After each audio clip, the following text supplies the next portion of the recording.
I'd heard a lot of good things about The Longest Daycare, so I thought I'd finally watch it. The only other Maggie Simpson short that I have seen to date is the Star Wars Daycare one. This one I wasn't sure what to expect because it's not a crossover. I really didn't know what it would be like. But I can confirm that it was a lot of fun and I really liked it. I don't think I hold it as highly as some people do, but certainly I enjoyed it and there was nothing wrong with it.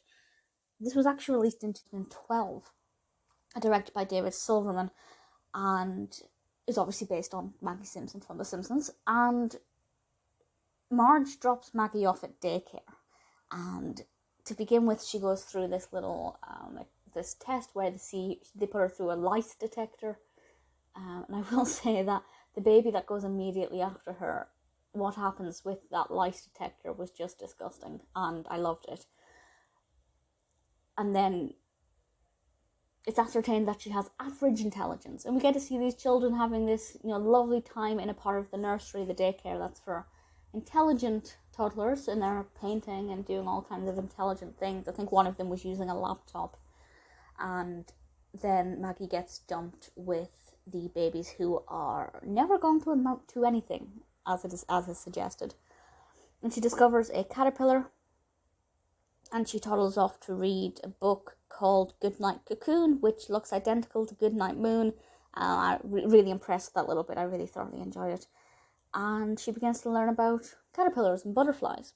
And then it's up to Maggie to try and save a butterfly's life, where one of the other nasty little children is going to put his life at risk. And I'm not going to say how it concludes itself, but it's really sweet and really quite impressive. And it shows, well, my reading of it. I mean, I feel like I shouldn't read too much into it. It's a 6-minute short, that's just good fun. But I feel like it shows that even though Maggie was thought to have been an average child who would never amount to anything, her actions and the way that she approached this situation actually showed above average thinking and above average compassion. And I think that that's kind of a powerful message to give for a 6-minute short about Maggie Simpson. But I really enjoyed it. There were a few little things, like I said, like the Goodnight Cocoon book. There may have been other references to things that I missed. I think there was a Mona Lisa painting in the room where the intelligent babies were.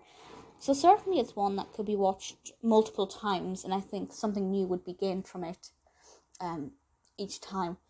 I thoroughly enjoyed it. I can see why a lot of people love it.